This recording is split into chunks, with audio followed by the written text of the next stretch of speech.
Todo mundo chegou aí? Está todo mundo aqui? Fala amém. Fala amém, Júlia. Amém. Nós te agradecemos, Senhor, por esse dia, meu Pai. O Senhor é um Deus muito bom. Na verdade, a bondade, só há bondade porque o Senhor é Deus, o Deus das nossas vidas. A sua palavra nessa quarta-feira, Senhor, será exposta mais uma vez. Que os nossos corações, Senhor, estejam vulneráveis, meu Pai. Senhor, se há alguma preocupação em nosso coração nessa hora, que venha talvez roubar a atenção, Senhor, da sua palavra, se há algum tipo de angústia, de tristeza, Senhor, que venha atrapalhar, que o Senhor fale com o nosso coração, no nosso coração, e que ele seja cada vez mais transformado, Senhor, que retire de nós nessa noite. Se há algum cansaço, Senhor, talvez um dia bastante batalhado, ou talvez um cansaço sem explicação, Senhor, que o Senhor venha trazer cura para nós nessa hora e descanso. Que a nossa mente esteja alerta, Senhor. Que seu Espírito possa ter liberdade aqui, Senhor. Liberdade nas nossas mentes, liberdade nos nossos corações, liberdade na sua palavra, Senhor. Pois é somente a sua palavra que liberta, e mais nada, Senhor. O que liberta é a sua palavra e nós estamos aqui para conhecê-la. Toda a honra, Senhor, seja dada a Ti. Toda a glória seja dada a Ti, no nome de Jesus, meu Deus. Amém e amém. Vocês podem sentar?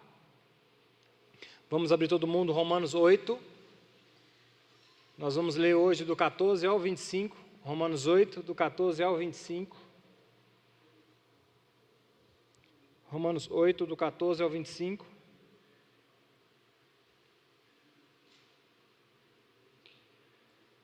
Nós falamos na semana passada sobre Romanos 8, do 1 até o 17, por aí, não foi, Estevão? Eu acho que foi até o 17, e hoje nós vamos falar do 14 ao 25. Quantos lembram alguma coisa da aula passada? Fala comigo aí. Fala, Júlia. Pode falar, Maguinho, você lembra? Você lembra do que da aula passada? Nós somos co-herdeiros de Cristo Jesus. Isso. Raione, o que você lembra da aula passada, Raione? Pode falar que eu estou ouvindo. Hã? Sobre os pecados? O que dos pecados que mais te marcou na aula passada?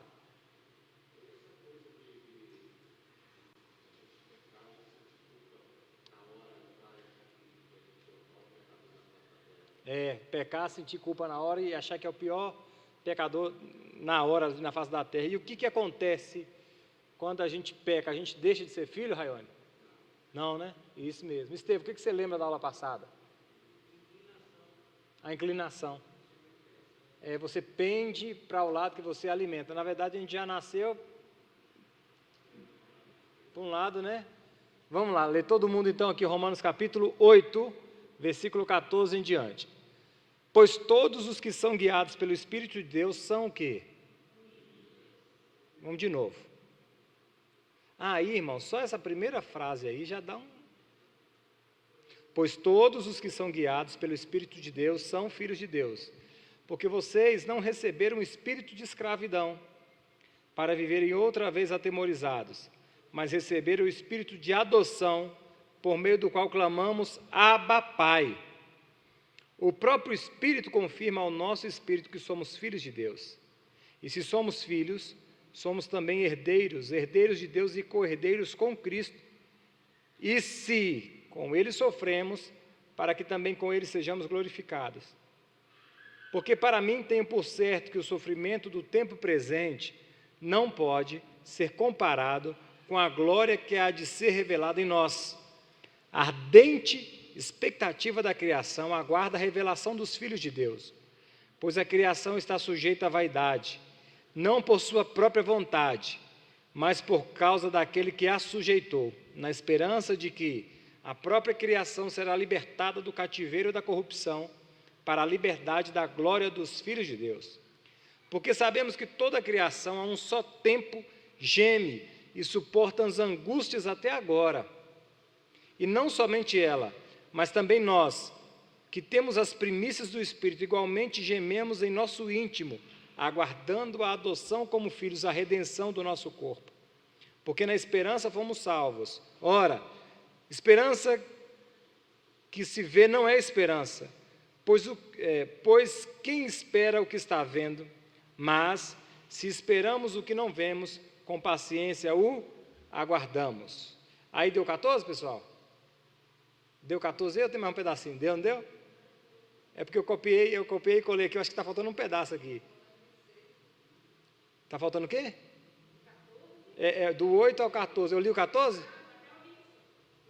Não, do 14 até o 25, é esse mesmo. Vamos lá. Do 14 aí, ele fala uma coisa muito interessante. Pois todos os que são guiados pelo Espírito de Deus, eles são o quê? Filhos de Deus.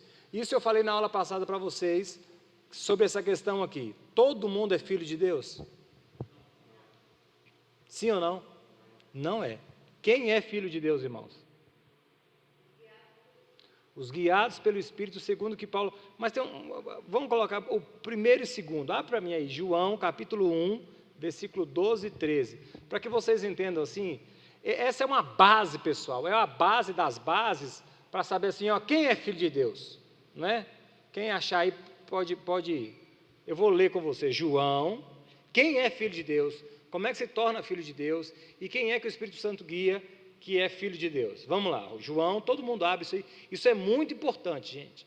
João 1, versículo 12 e 13. Quem é filho de Deus? Todo mundo achou? Então funciona bem assim. Olha aqui para mim antes. Aqui no Brasil tem aquela frase bem assim, ó. Deus é pai, não é o quê? Padrasto. E aí então todo mundo tem a ideia de que já que Deus não é padrasto, eu sou filho. Mas não é verdade, irmãos. Todos os brasileiros são filhos de Deus? Todos os brasileiros são filhos de Deus? Não. Todos os brasileiros são o quê? Criaturas. Mas quem são de fato os filhos de Deus? João 12, 13.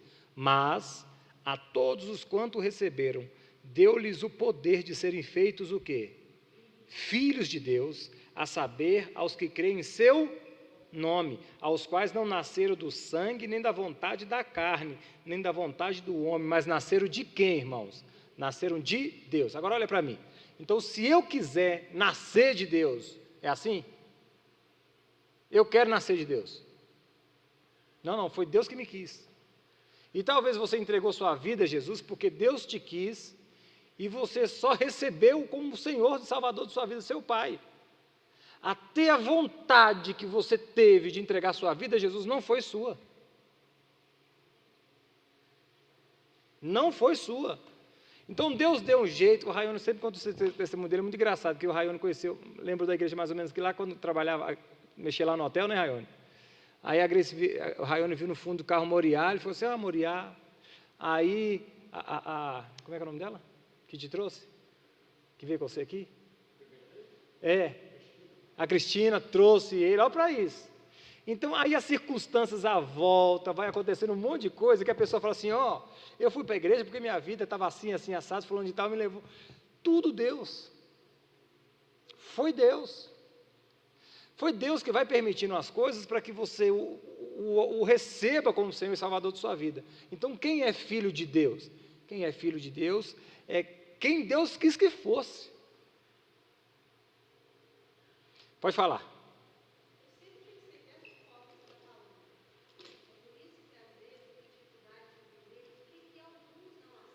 É verdade.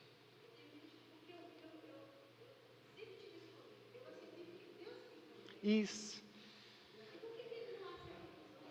É incrível. Eu acho que tem aquela questão, porque funciona assim, Simone. A gente às vezes não o aceita por dois motivos. O primeiro é por ignorância. Porque muitas vezes a pessoa acha que não precisa, não é? Outros não aceitam por rebeldia. Grande parte das pessoas fala assim, eu vou ser crente, né? Que é o que gera, ser crente, e vou deixar de fazer minhas coisas. Entendeu? Eu vou ter que abrir mão de fazer minhas coisas, e vai ter. Então, geralmente, o processo de quando a pessoa se converte, geralmente é uma necessidade que ele tem, a maioria, assim, uma necessidade que ele tem, uma cura que ele precisou, ele foi curado, que seja, a pessoa orou, ele foi curado. Poxa, ali ele conhece Deus, então ele entra e ele fica apaixonado com aquilo. Então, ele passa um tempo ali, diante de Deus, adorando a Deus, apaixonado por Deus, por quê? Porque acontecem milagres. E aí, o que acontece no decorrer do tempo, na caminhada dele para frente? É incrível que os milagres vão desaparecendo. a presença manifesta de Deus vai saindo. Mas é porque Deus abandonou essa pessoa? Não, porque quando ele é criança, ele precisa desse tipo de coisa. Mas ele precisa começar a caminhar por fé. Ele precisa começar a caminhar por fé. Então essa questão que a Simone falou é muito interessante. Eu queria saber também por que muitas pessoas, mesmo precisando, não converte de jeito nenhum. Eu não sei, Simone, te dizer. Não sei de fato te dizer. Não tenho essa resposta. É uma luta, né? Eu acho que é para provar a gente. Só pode. Aí Paulo, aqui, no 8,14, já quebra aquela teologia de que todo mundo é filho de Deus. E não é, irmãos. Não é. Todos quanto receberam deles o poder de serem feitos filhos, todos são o quê? Criação. Mas filhos, é quem Paulo está dizendo aqui, olha, todos os que são guiados pelo Espírito de Deus, esses são os filhos de Deus. Aí acontece, a segunda coisa que acontece nesse versículo aí, ó, é que o Espírito Santo, ele é um professor, ele é um tutor. Presta atenção. Ele tem esse papel de guiar os filhos de Deus. Olha, irmãos, quando a presença do Espírito Santo vem, é maravilhoso, você arrepia, você fica louco, algumas pessoas caem. E é muito interessante, eles me perguntaram, sempre me perguntam, pastor, por que é que quando a presença manifesta de Deus vem, alguns caem, outros não caem? É a mesma questão de por que é que muitas pessoas, quando tomam um cafezinho à noite, perdem a noite, e por que é que muitas pessoas, quando tomam um cafezinho à noite, apaga? Por quê? Questão de corpo mesmo, irmãos. Há algumas pessoas que suportam, que aguentam uma dosezinha ali que o Espírito Santo libera. Há outras que não aguentam. Há uns que vão tomar injeção, nada. Há outros que só sabem que a injeção está entrando aqui, né, Grace? Desmaia. Eu vi. Aqui os enfermeiros agora que estão filmando, né? Os enfermeiros estão filmando, né? Os enfermeiros que gostam de furar as pessoas, beleza. Agora está filmando, agora porque tem que filmar, né? Do Covid lá, os enfermeiros morrendo de medo. Olha para isso.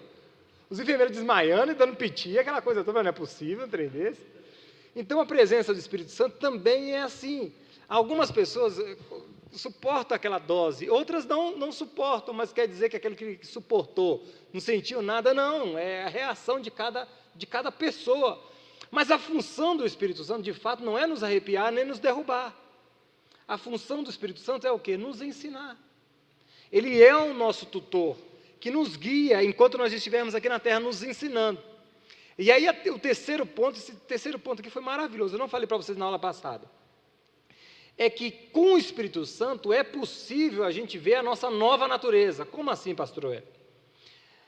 A natureza de quem não é filho de Deus, eles fazem tudo o que os que não são guiados pelo Espírito Santo de Deus querem fazer. E aí o Hernandes Dias Lopes trouxe um exemplo que eu falei, meu Deus, que exemplo maravilhoso. Vamos imaginar um churrasco. Um churrasco com picanha, fraldinha e tocinho de barriga, pastor. Faltou alguma coisa aí nesse churrasco aí? Pão de alho. Mas é no churrasco, você é lá no churrasco, aquele cheiro alastrando, né? E aí é tão gostoso que não é glutonaria comer aquilo ali tudo. Aí acontece o seguinte, chega um urubu. Olha que exemplo maravilhoso. E aí do lado da churrasqueira tem um pedaço de carniça. O urubu vai em qual? Na picanha ou na carniça? Não pode ser. Mas por que ele vai? Por que o urubu vai na carniça e não vai na picanha, gente? O cheirinho que agrada a ele é da carniça. Mas por que ele vai? Agradou ele, mas por que ele não vai na picanha que é mais gostosa? Porque é da natureza dele comer carniça. Presta atenção, irmãos. Nós éramos urubus. A nossa natureza humana, ela quer comer carniça, inclusive até hoje. E é o Espírito Santo que segura aquele freio de mão e fala assim, opa! E é por isso que hoje a consciência ainda dói. E é por isso que o Espírito Santo que está dentro de nós fala assim, ô moço, ó, acabou. Você não é urubu, mas não sou. Você é meu louro agora. É essa a grande questão. Por que é que o urubu vai na carniça? Porque é da natureza dele ir na carniça. Só que não é da natureza dos filhos de Deus comer carniça, irmãos. Olha que exemplo maravilhoso. Então, quando nós entregamos a nossa vida a Cristo Jesus, nós recebemos o quê? Uma nova natureza, Raione. Nós recebemos uma nova natureza. Os hábitos, alguns velhos, estão sendo perdidos na caminhada, Maguinho. A gente vai perdendo, que tem hora que a gente olha assim, meu Deus, não é possível que eu fazia isso tudo. Agora imagina que o urubu se converteu, né, e depois de algum tempo fala assim, rapaz, eu comi isso aqui, é o crente. É o crente. É o crente que na caminhada com o Espírito Santo, que vai sendo transformado, ele olha e fala assim, meu Deus, olha o que eu fazia. Olha o que eu fazia, eu tenho nojo disso. Vocês entenderam, irmãos? Então, com o Espírito Santo, nós temos essa capacidade de agradar a Deus, a fazer as coisas de Deus. Porque Ele nos impulsiona, Ele nos faz caminhar para essa direção de Deus. E aí tem um detalhe nessa palavra que eu também não falei para vocês, a palavra filhos. Vocês estão achando no 14 aí, filhos? Pois todos os que são guiados pelo Espírito de Deus, esses são os filhos de Deus. Esses filhos aí, filhos que está escrito aí, tem dois significados para filhos na Bíblia. Duas palavras originais. É tecnos e ruios. O tecnos é um bebê, é uma criança imatura, é um João Miguel, é uma Maria Fernanda. O ruios é um Wellington, é um homem maduro, é uma mulher madura. E esses todos que são guiados pelo Espírito de Deus não são tecnos, eles são ruios. Presta atenção. O Espírito Santo de Deus conduz apenas os maduros, de forma que muitas pessoas que aceitam Jesus, por ainda serem imaturas, por ainda serem nenéns, por ainda serem bebês, essas ainda não conseguem, mesmo sendo filhas, não conseguem ser guiadas pelo Espírito de Deus por causa da sua imaturidade. Conforme ela vai caminhando com o Espírito Santo, conforme ela vai amadurecendo, adquirindo essa maturidade, aí ela vai sendo guiada de fato pelo Espírito Santo. O que Paulo está falando aqui é que os filhos maduros de Deus são aqueles que aprenderam a serem guiados pelo Espírito de Deus. Pode falar. Me explica então aí. Como é que você entendeu?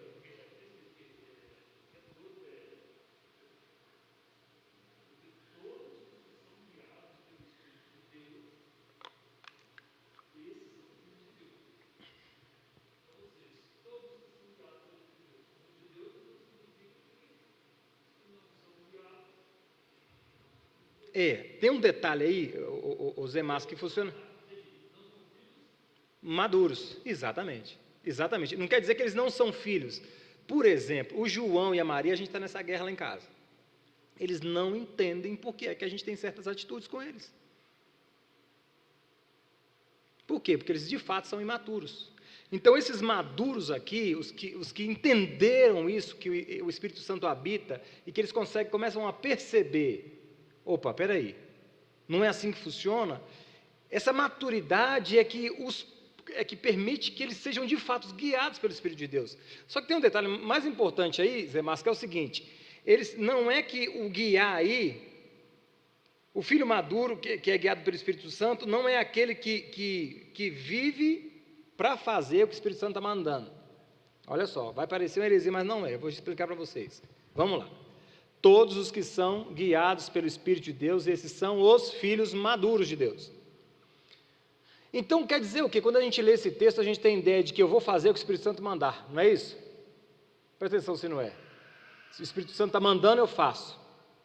A ideia que quando a gente tem de ler esse texto é que eu vou viver baseado no que o Espírito Santo vai mandar em mim e eu vou fazer. Quando você lê, a primeira impressão que você tem é esse. Mas não é, irmão, isso é um erro. O Espírito Santo não está nos guiando para fazer algo. O Espírito Santo está nos guiando para nos tornarmos algo. Presta atenção. O Espírito Santo não está me guiando, Estevão, para eu fazer algo. O Espírito Santo está me guiando para eu me tornar algo. Me tornar o quê, irmãos? Me tornar o quê? Filho eu já sou. Me tornar o quê? Me tornar o quê? Tal qual como ele quer, irmãos. Jesus Cristo é. Então, de forma, eu sempre falo com vocês bem assim, olha, que a gente aqui na terra representa Cristo Jesus. Aí alguém fala assim, pastor, mas não tem condição não, você é Jesus? Eu falo assim, eu sou. Mas é que eu sou ainda o quê? Fiote. Mas eu vou crescer. Porque no dia que eu chegar, Diego, na estatura de varão perfeito, igual a Jesus, aí vocês vão ver. E por que é que eu não sou parecido em Jesus em tudo ainda? Porque eu estou crescendo. Porque eu estou amadurecendo. E é assim que as coisas de fato funcionam, irmãos. E aí o Espírito Santo, quando está falando com as pessoas, guiando esses filhos aqui, não é para que você, olha, o Espírito Santo falou assim, Zé Márcio, faz isso. Então o Espírito Santo veio me mandar eu fazer as coisas para eu fazer, não, é para você se tornar em quem Ele gostaria que você se tornasse. Se tornar em quem? Em alguém semelhante a quem? Ao irmão mais velho. Exatamente. Então eu sou, e uma vez que eu me tornei, eu começo o quê? A fazer. É sempre aquela questão, eu venho para a igreja para ser salvo ou eu vim porque eu fui salvo? Eu peco, eu deixo de pecar, pratico santidade para ser salvo ou eu pratico santidade porque eu já sou salvo? Viu? Uma coisa é quem eu sou, por isso eu faço. Agora, quando você faz para ser, o nome disso é o quê? Farisaísmo, religião, é tudo isso. Então, por que é que vocês fazem isso? Porque eu sou isso. Eu sou um Jesus, fiotezinho ainda. Mas eu sou alguém semelhante a Cristo Jesus, eu vou chegar à estatura de Cristo Jesus. Aí Deus não nos chamou para fazer nada, Deus nos chamou para ser, de fato, para ser o quê? Alguém semelhante a Cristo Jesus. Não é fazer que nos torna a ser semelhante a Cristo Jesus, que automaticamente nós fazemos as coisas. Nós fazemos as coisas porque já somos. E aí, quando você vai fazendo as coisas, você vai tendo a consciência de que você está começando a fazer os negócios parecidos com Jesus, que você não conseguia fazer. Ou então, quando você não faz, você fica com vergonha hoje.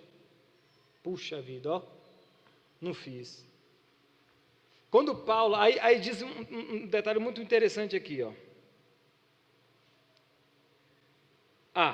aí eu falei sobre a questão da adoção com vocês na aula passada, vocês lembram? O Zé Márcio me perguntou, achei interessante, achei outras coisas da questão da adoção. Aqui no Brasil, algumas pessoas, eu conheço algumas pessoas que foram adotadas, e para elas é constrangedor falar sobre essa história da adoção, porque a pessoa tem vergonha e tal. Mas o contexto aí de Romanos funcionava da seguinte forma, eu não sabia que era assim. Os romanos eram bem assim. Um bebê nascia e o pai não tinha acesso ao bebê até o 8º dia.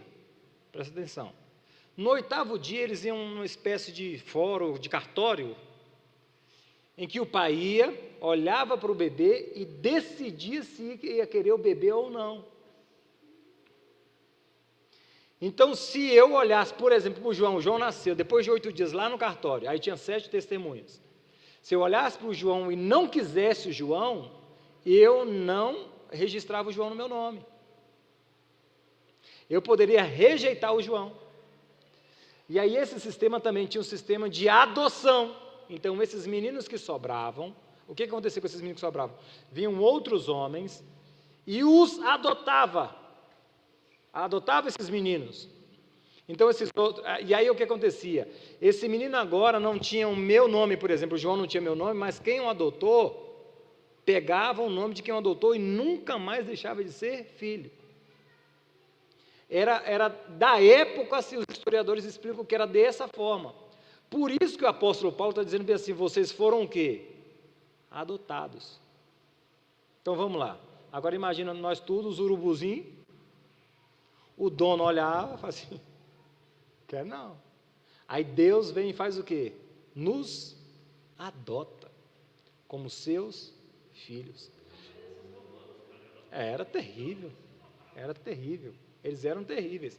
Por isso que o contexto de que vocês são adotados encaixa muito, porque aquele menino que foi rejeitado por alguém, foi adotado por outro, e aí tinham 7 testemunhas, como não existia papel, não sei como é que funcionava, então essas 7 testemunhas eram testemunhas de que aquele moço assumiu aquele menino como filho, e aquele menino tinha direito a toda a herança do pai, tinha direito ao nome do pai, e ele não podia devolver mais nunca aquele pai, aquele menino, se tornava o que? Um filho adotado, e se tornava o que? Um filho desejado. Então, talvez o pai biológico o rejeitou, mas veio um pai e o adotou para sempre. E aí o que entra essa passagem aí? Deus e nós. Então, Deus nos quis. Foi Ele que nos amou primeiro. Então, quando você achar que você está conseguindo amar a Deus, lembre-se, é resposta do que Ele nos amou primeiro. Você vai tendo essa consciência depois disso aí. Muito interessante isso aqui. Então, ser adotado aqui não é algo ruim, é uma confirmação de Deus dizendo para você, você nunca mais vai ser o quê? Abandonado. Porque se um pai biológico pode te abandonar, eu te adotei e nunca vou te deixar na mão. Aí tem um versículo em Salmo que diz assim, ainda que seu pai e sua mãe te abandonem, eu, Senhor, nunca te abandonarei. Pode, eu não entendia muito bem esse versículo, esse versículo é forçação de barra. Pode uma mãe se esquecer do filho que amamenta? Não é? Mas o engraçado é que hoje, com a depressão pós-parto, o que mais as mulheres com depressão pós-parto querem é jogar os filhos fora. Olha para isso. Elas não querem os bebês. Tudo que elas querem é esquecer os bebês. A doença, né? Aí, todavia, ainda que uma mãe se esqueça do filho que amamenta, quem? O Senhor jamais, olha para isso, jamais esquecerei de nenhum de vocês. Aí, é muito interessante isso aqui. O Tim Keller falou bem assim, olha, esse é um detalhe que a gente precisa entender. O fato de termos recebido o nosso status de filhos prova que houve um tempo em que estávamos o quê? Perdidos. Não somos filhos naturais de Deus, isso significa que a nossa relação pai e filho com Deus não é o quê? Automática. Então Deus me adotou, então a minha relação com Deus é automática, irmãos? É assim que funciona, irmãos? Dele para nós pode até ser, mas uma vez que Deus nos adota, o que funciona? Eu começo a aprender como relacionar com Deus, eu começo a gastar tempo com Deus. Então o fato de nós termos recebido a adoção não é algo automático de que eu e Deus agora a gente vai falar e fluir normalmente. A gente começa o que? A aprender, a gente começa a ter relação pai e filho com Deus. Por isso muitas vezes é tão difícil o cristão ter esse entendimento que de fato ele é um filho de Deus. Irmãos, quando você tem essa consciência de que você de fato é um filho amado de Deus, o medo vai embora. O medo vai embora, porque você sabe que por mais que a desgraça e a catástrofe chegue amanhã, aquilo faz parte dos planos do seu pai para a sua vida. E seu pai só tem bondade, inclusive naquilo que você acha que é o quê? Maldade. Isso, né? Se somos filhos de Deus, aí o texto está falando, se somos filhos de Deus, a primeira coisa que a gente precisa entender, são 7 pontos aqui rapidinho, pessoal. A primeira coisa que a gente precisa entender é que nós temos o quê? Confiança. Então, se eu tenho um pai, agora não somos mais órfãos, não somos mais escravos espirituais, Estevão. Agora somos filhos amados. E filhos têm confiança para falar com seu pai. Filho não vive abandonado. Filho que tem pai, ele vive confiante. Não, eu tenho um pai aí. Vou chamar meu pai ali para você. É ou não é? Eu tenho um pai aí. O filho que entende que ele é amado por Deus, ele não vive de um lado para o outro, ele tem plena convicção de que por mais que ele não sinta,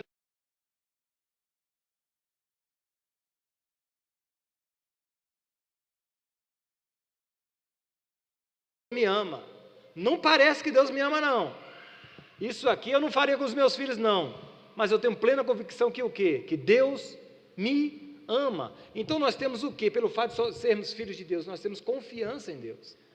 A segunda coisa é que nós temos o quê? Autoridade. Tem sempre uma grande confusão aqui nessa questão entre poder e autoridade. Nós, os filhos de Deus, temos poder ou nós, os filhos de Deus, temos autoridade? Vai. Ou nós temos os dois? Você acha o quê, Maguinho? Autoridade, poder, quem acha mais aí?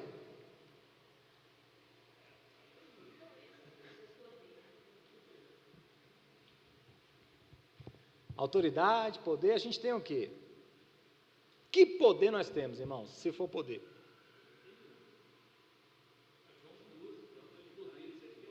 Deu-lhes o quê? O poder de serem feitos filhos. Então o poder é para eu ser feito. Mas que poder eu tenho para exercer? Autoridade, filho.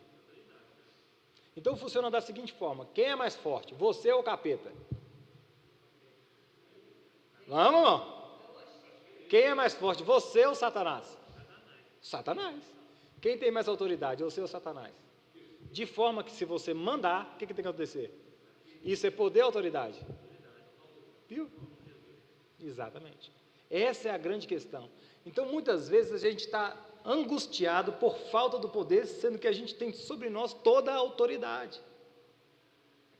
E aí a gente pega um negócio assim muito complicado, que é o quê? O nome de Jesus. Olha para isso. Então a gente tem um nome de Jesus, para os irmãos que vieram do catolicismo, tem a marca da cruz, né? Assim, de fazer assim, não tem? Nós os crentes temos o quê? O nome de Jesus. Porque a gente acha que se a gente usar o nome de Jesus, aquilo vai dar certo, né?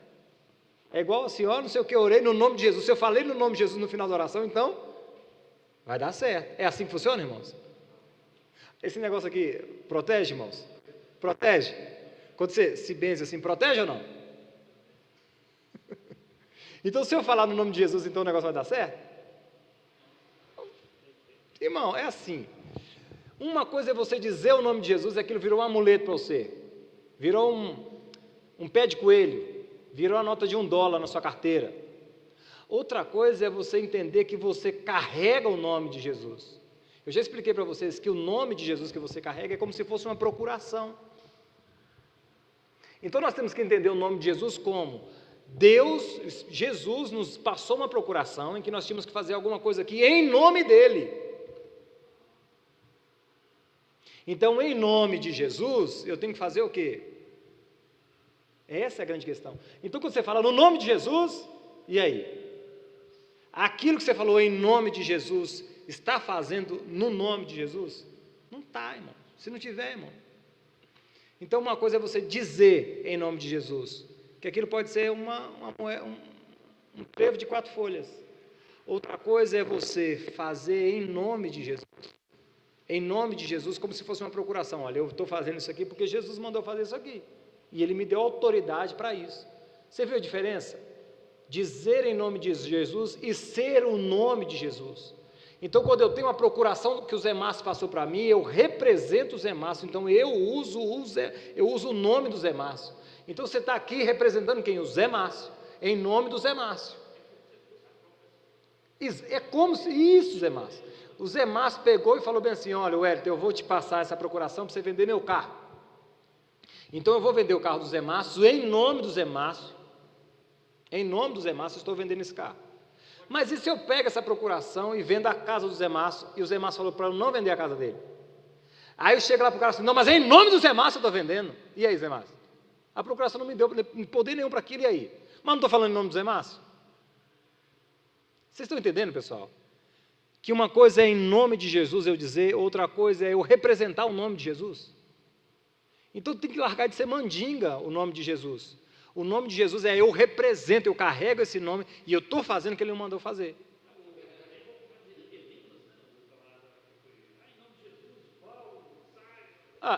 Eu conheço Paulo, eu conheço Jesus, mas você não carrega, Fala, Raione. Em nome da minha vontade. Se for, em nome da vontade de Jesus. Mas, por exemplo, se eu estiver precisando de um dinheirinho a mais, e eu quiser assim, o Zé Márcio não vai importar com isso não, eu vou vender a casa dele, e aí? Só que a procuração que ele me deu não dá plenos poderes para eu vender a casa dele. O que vai acontecer? Vou lá no cartório, e no nome de Jesus, no nome do Zé Márcio, e aí? O que vai acontecer? O pessoal vai olhar, você está doido? Pessoal, então, em nome de Jesus é o quê? Quem eu represento. O nome que eu carrego. E isso é o quê? A autoridade. Ele me deu autoridade para fazer o que Ele mandou eu fazer. Dentre essas coisas que Ele mandou fazer, Ele mandou eu curar enfermos. Ele mandou eu expulsar demônios. Ele mandou eu fazer Ele disse que eu faria obras maiores, que Ele me deu autoridade para isso. Mas em nome dele. Mas e se eu quiser aproveitar e fazer em meu nome? Pode até dar certo, sabe quando, irmãos? Quando eu tenho um dom e não tenho um coração que ele tem. Porque, de fato, eu conheço muitas pessoas que operam dons, irmãos, e usam aquilo para o seu próprio benefício. Pastores, pregadores, profetas, gente que tem dom de cura e usa aquilo para o seu próprio benefício. Eles usam para si, mas não estão usando em nome de Jesus. Pastor, e é possível? É, irmãos. É possível, sim. É possível pessoas serem curadas em meu nome. É possível pessoas serem, sei lá, um monte de coisa em meu nome, mas não em nome de Jesus. E dá certo para tudo? Dá certo. Aí a Bíblia fala que, ai daqueles que fazem isso, era melhor amarrar uma pedra e se jogar no fundo do rio. Por quê, pastor? Porque uma vez que Deus me deu um dom, para que servem os dons, irmãos? De quem? Do outro. Então, se Deus me deu uma habilidade para ensinar, irmãos, e isso eu pego para o meu benefício, irmãos, e não para o benefício de vocês, como é que é isso aí? E aí? Será que eu vou encontrar Deus, irmãos? Eu fico perguntando, será que eu vou encontrar meu Deus assim? E ter coragem de olhar na cara dele? Mas é o que mais acontece, porque isso é o que? Iniquidade. A iniquidade faz com que eu use aquilo para o meu próprio benefício. Entendeu? O terceiro aí é intimidade. Vixe, falta 20 minutos. Intimidade nada mais é do que a revelação que o Espírito Santo nos traz ao coração de que somos amados por Deus. Se temos confiança, então precisamos estabelecer o quê? Intimidade com Deus. Uma relação de pai e filho onde não existe intimidade, ela está parada, ela está estagnada. Só existe por nome, esse é meu filho, esse é meu pai, mas se não tem relação, se não há intimidade, isso não funciona. Então, o meu principal papel como filho aqui na terra é gastar tempo conhecendo meu pai. E como é que eu conheço meu pai? Como é que eu conheço meu pai? Me relacionando com ele, de que forma? As básicas, desde quando você aceitou Jesus, que os pastores vêm falando, e o Espírito Santo vem martelando no seu coração. A primeira, as Sagradas Escrituras, meu irmão. Irmãos, olha, eu gostaria de oferecer um treino, mas não tem, irmãos. É aqui. É aqui. Se você quiser conhecer seu pai, é aqui. Aí muitas vezes a gente troca isso, sabe por quê? Pela profecia, pelo externo, que pode ser até bom, irmãos. Mas nada se compara ao próprio Espírito Santo pulsando dentro de você e dizendo, você é filho. Uma coisa é o pastor Wellington está falando para você. Outra coisa é o próprio Espírito Santo dentro de você dizendo, você é filho amado, rapaz. Meu Deus, a gente troca a vozinha do pastor Wellington pela voz do Espírito Santo, você está de brincadeira. A voz do Espírito Santo. O quarto aqui é segurança. Nós não precisamos de aprovação ou de lembrança humana de que nós somos filhos, porque temos o próprio Espírito que testifica com o nosso Espírito que nós somos o quê? Filhos de Deus. A maior segurança que podemos ter, que somos filhos de Deus, não é essa aula aqui que eu estou dizendo para vocês. A maior segurança é que habita dentro de vocês o Espírito Santo que avisa vocês que vocês são o quê? Filhos de Deus. O quinto é herança. Diz a respeito aí ao versículo 17, se somos herdeiros, somos co-herdeiros com Cristo, se de fato participamos do seu sofrimento, para que com Ele também participemos da sua glória. Vamos lá. Que nós temos uma herança, aí o versículo fala, e qual é a herança então que está falando aí do versículo? Se somos herdeiros, somos co-herdeiros com Cristo, se de fato participamos do seu sofrimento, para que também participamos da sua glória. Que herança é essa aí, pessoal? O versículo aí falou, que herança? O nome dessa herança é o quê? 17. Fala o nome dessa herança para mim aí. Versículo 17, vai. Está escrito aí a herança aí, ó. Para participarmos da sua... Qual é o nome da herança? A glória de Deus. Qual que é a herança? Aí vamos lá, pessoal. É tanto amor que Deus tem por nós, irmãos, olha só, que quando você receber a sua parte da herança, quando a Fabiana receber a parte da herança dela, que vai ser a glória de Deus, ela vai olhar e dizer assim, eu recebi a melhor parte. Aí o Raione vai receber e fala assim, não, eu recebi a melhor parte. O Estevão fala assim, não, eu recebi a melhor parte. Vai ser tanto amor, a glória de Deus por nós, tanto amor de Deus revelado, que eu vou dizer assim, não, a melhor parte foi eu que recebi, que não tem condição. Não tem condição. É na eternidade quando nós teremos os nossos corpos transformados. E aí nós vamos ter a mente plena para entender, porque aqui a gente tem assim uma noção, assim, uma lembrança, uma imaginação. Em parte. Sabe, eu suspeito que seja assim. Está vendo a sombra da minha mão? Eu acho que essa sombra aqui, essa sombra aqui que vocês estão vendo aqui da minha mão, é o que a gente acha. Mas se nós não conhecêssemos mão, nunca imaginaríamos que a mão seria desse jeito. Então o que a gente treina, o que a gente imagina é essa sombra aqui. Até no dia que nós formos glorificados, não é de brincadeira. E Paulo pega, eu já vou falar isso mais na frente para vocês, olha só. Não vou pular não. Sexto, disciplina. E essa é a parte que ninguém gosta. Por quê? Quem é filho de Deus é disciplinado, irmãos. Ele é disciplinado, por mais que seja doloroso. A disciplina de Deus por um filho é um privilégio. É um privilégio. O versículo 17 começa dizendo o quê? Se, não tem se aí no seu versículo aí? Se, não é isso? De fato participamos do seu sofrimento, participaremos também de sua glória, ou seja, você quer participar da herança de Deus, participar da glória de Deus? Se for sim, automaticamente a resposta é, se eu quero participar dessa glória, eu automaticamente aqui na terra sofrerei.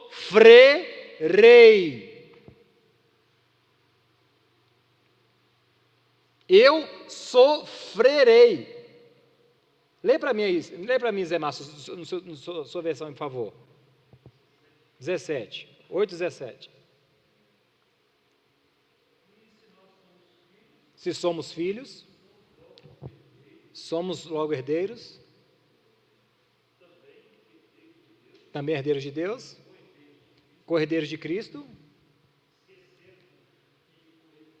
Olha só, se é certo que com Ele padecemos, para que também com eles, entendeu? Então, qual é assim o efeito colateral? Sofrimento. Irmãos, é assim. Então, se é certo que eu vou receber essa herança, é certo que eu vou sofrer, Zé Márcio. Eu não gostaria, Zé Márcio. É certo, mas esse é o tipo de mensagem que afasta qualquer um da igreja. Que é que eu falei com vocês domingo, pare de sofrer. Porque todo mundo quer o quê? Parar de sofrer. Mas deixa eu dizer uma coisa para vocês. A escola de Deus é, irmãos, o sofrimento. Não é o masoquismo. Não é você se lançar em lutas que você não precisava ter lançado. Mas há circunstâncias que Deus coloca na nossa vida. E é o sofrimento. É o sofrimento e é assim que funciona. É esse tipo de mensagem que você vai sofrer, afasta muitas pessoas. Não, eu vou para Deus para deixar de sofrer. Ué. Se você está disposto a ter o coração desse Pai de amor, esteja disposto a ser disciplinado por Deus. E todos seremos, irmãos, e a disciplina de Deus, ela passa pelo sofrimento. Não quer. É geralmente uma calúnia que levanta contra você. É um casamento que não anda, é um filho, é uma igreja que você faz parte, é alguém que te humilha, perturbações, instrumentos de Satanás na sua vida, são coisas que você vai passando ali, que de fato é a disciplina de Deus para a sua vida. Ixi, olha só, vamos lá, a Grace está ensinando, está pegando o pé da Maria agora que ela está em casa, para a Maria lavar os pratos. Beleza. Você acha que a Maria vai querendo ou não? Mas ela tem que ir ou não, irmãos? Para Maria isso é sofrimento ou não? E aí, irmãos? É igualzinho nós, irmão. É igualzinho eu e você. Mas eu e a Grace tem que desistir. Claro, mas eu e a Grace tem que desistir, já que a menina está sofrendo, está chorando aí. A gente tem que parar ou não? Mas se a gente parar, não, a menina está sofrendo, eu vou parar. Isso é amor, irmãos? Amor é o quê? Amor é mesmo sabendo que ela está sofrendo, que me dói, precisar continuar.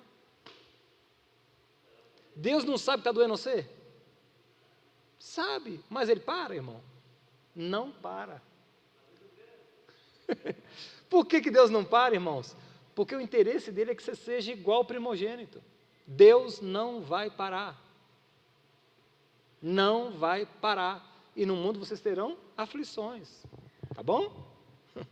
Aí a sétima, aí a semelhança. A diferença entre servo e filho é que o servo obedece o quê? Uma ordem. O filho, ele entende, ele obedece porque conhece o coração do seu pai. O Alessandro de Vilas Boas disse um negócio que eu achei muito interessante. Ele falou bem assim, ó, que Jonas recebeu uma mensagem de Deus, e quando ele percebeu que aquela mensagem de Deus era algo que ele não gostaria, o que ele fez? Se revoltou. Deus mandou Jonas pregar para Nínive se converter. Moisés, como é que foi com Moisés? Já com Moisés, quando Deus disse, vou destruir, Moisés falou assim, não, seu coração não é assim não, destrói não, senhor. Olha para isso. Jonas ouviu uma mensagem de salvação e disse, destrói. Porque conhecia a mensagem, mas não conhecia o quê? O coração. Moisés, quando ouviu a mensagem de Deus, destrói. Moisés conhecia o coração e Moisés disse, faz isso não, Deus. Então, de Deus, você quer ouvir a mensagem ou você quer conhecer o coração? Então, somente um filho conhece o coração do seu pai. Então, bom, quando a gente conhece as palavras de Deus, bom. Mas melhor é quando de fato você sabe o que se passa no coração de Deus. Isso me impactou de um jeito, irmão, que eu falei assim, meu Deus do céu.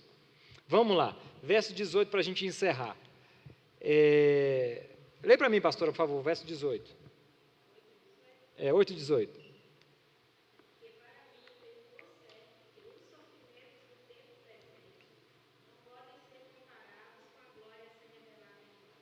Olha só, tenho por mim que o tempo presente não são para ser comparado com a glória que há de ser revelada, né? Com a glória que há de ser manifestada a nós. Isso é um detalhe muito importante que Paulo, deixa eu ver se eu acho aqui, deixa eu ver aqui se eu acho que é 2 Coríntios, eu vou ler para vocês. 2 Coríntios 12, 2, eu vou ler para vocês. Do que Paulo está falando, irmãos? Que glória é essa que há de ser revelada? Conheço um homem em Cristo, há 14 anos foi arrebatado ao terceiro céu. Se foi no corpo ou fora do corpo, não sei, só Deus sabe. Olha só. Sim, somente Deus sabe se foi no corpo ou fora do corpo, mas eu não sei.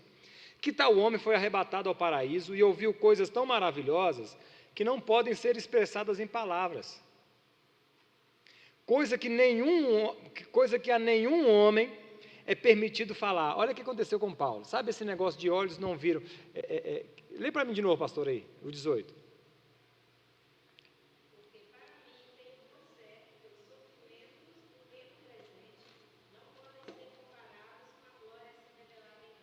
Essa glória que vai ser revelada em nós, Paulo, de fato, ele teve um vislumbre dela. Porque ele foi no terceiro céu. Ele conheceu essa glória e ele começa a dizer assim, olha pessoal, tem coisa que eu não consigo nem dizer, não há palavras, é indizível. E tem...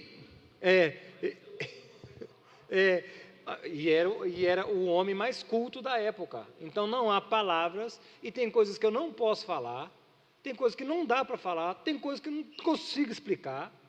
É essa glória, eu sei do que eu estou falando. Então esse sofrimento que vocês estão aqui, achando assim, né? Não se compara com a glória que é de ser revelada. Hã? Vai porque... Paulo diz assim, olha, o cara mais culto do seu tempo está falando assim, olha, pessoal, é indizível como é a glória. É indizível. Não dá para explicar para vocês como é que é a glória. Aí os outros versículos, pessoal, ele vai falar, só para a gente ir encerrando. Lê para mim, pastor, o 19 até o 24.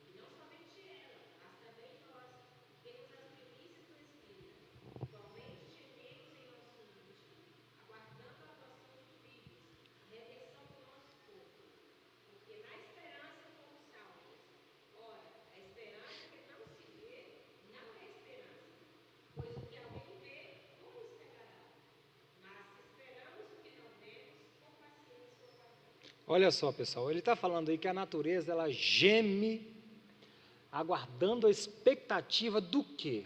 Da revelação de quem? Dos filhos de Deus. Presta atenção nisso aqui.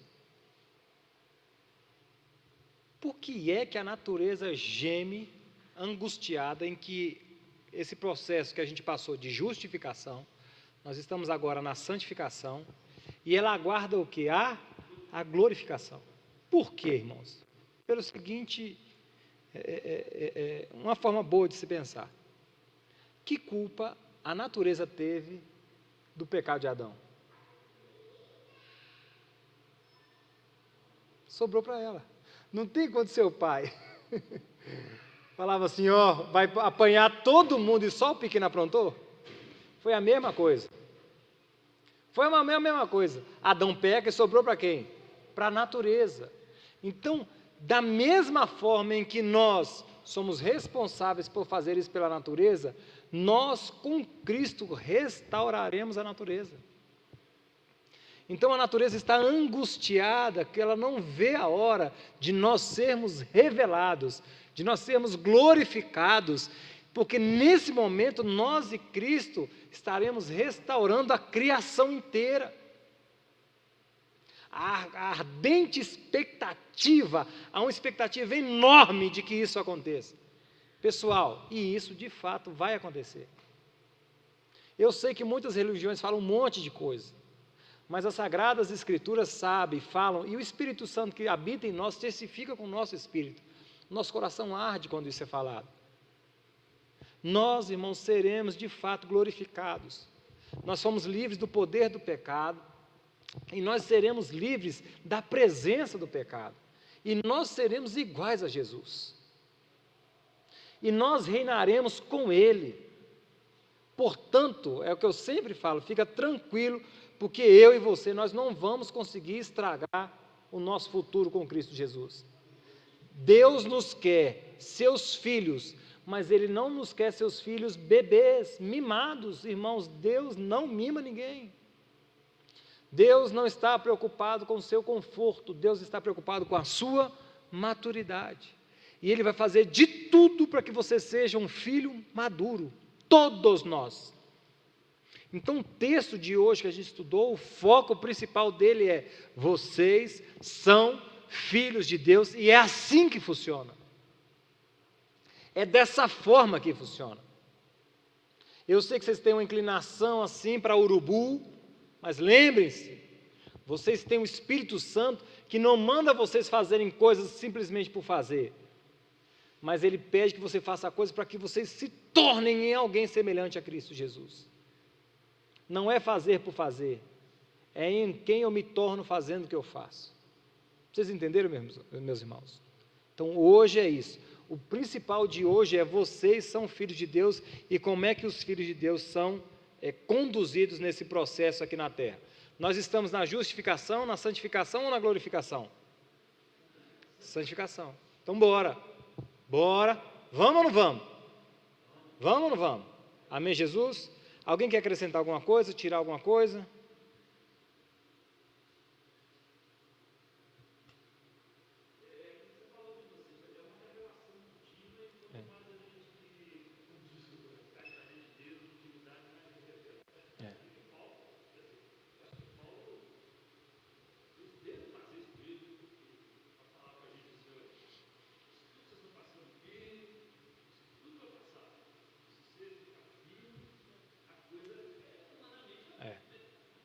Paulo chega Paulo chega uma hora que fala sobre a natureza, que a natureza é fútil. Eu estranhei aquilo. Porque eu de fato, irmão, ali na caixa de correio ali tem uns passarinhos. Eles são feios pra caramba. Mas você sabe que o crescer, aquela coisa toda assim, mas você consegue perceber o cuidado de Deus com os pássaros. Eu mesmo, quando estou diante de uma natureza assim, meu Deus do céu, eu vejo Deus. O pastor Paulo falou que quando ele foi nas cataratas do Iguaçu, aquele negócio, não tem como, é impressionante. Os Alpes suíços, tem muita coisa na natureza que você chega assim, você olha assim e fala assim, não tem como não. Aí Paulo fala que isso é fútil. Você sabe por que ele fala que isso é fútil? que se você encontra a Deus nisso, na natureza decaída desse jeito, imagine quando a natureza for restaurada. Se você vê a glória de Deus nessa natureza que está arrebentada, imagine, estragada desse jeito, imagine quando a natureza, a criação for restaurada. Irmãos, é muito forte. Então, se eu sinto a presença de Deus, quando eu vou no meio da mata assim, olha, meu Deus, e quando a natureza for restaurada? Imagina aí. Amém, Jesus? Pega a sua oferta, seu dízimo, sua contribuição. Vamos entregar nessa hora. O Senhor é bom, não é?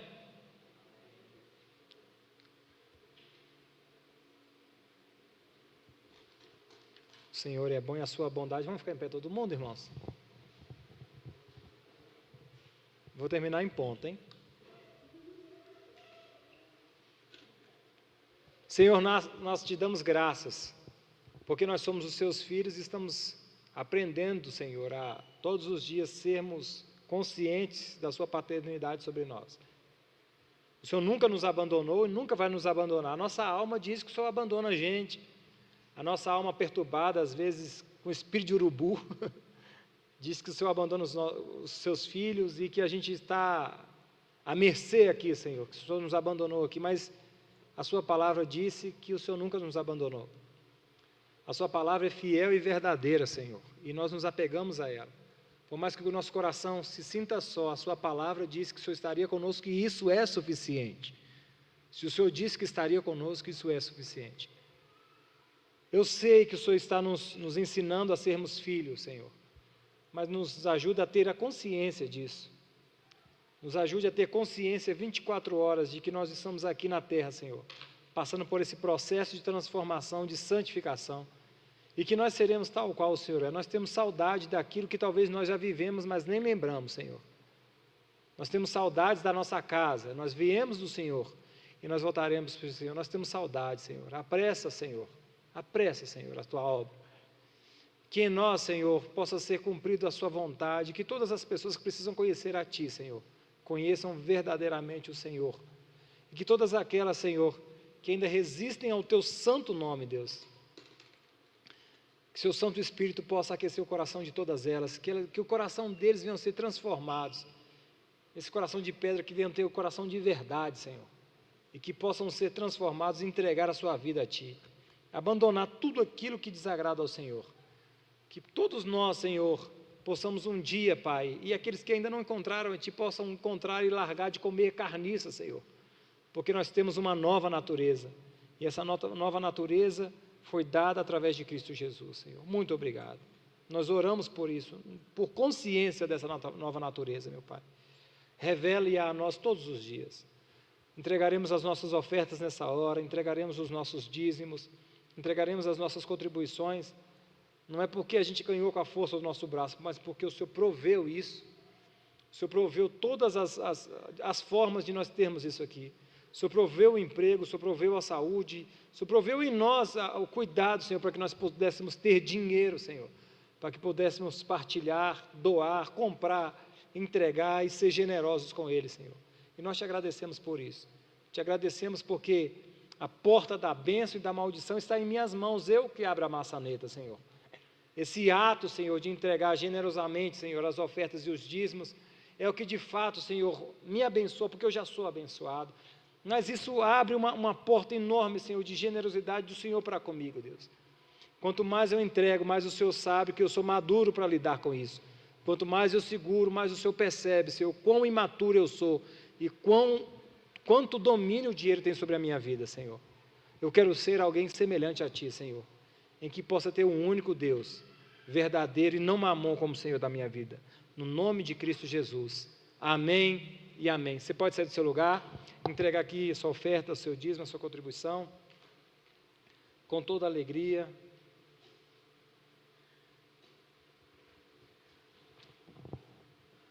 Amém, Jesus? Vamos estender as mãozinhas todo mundo.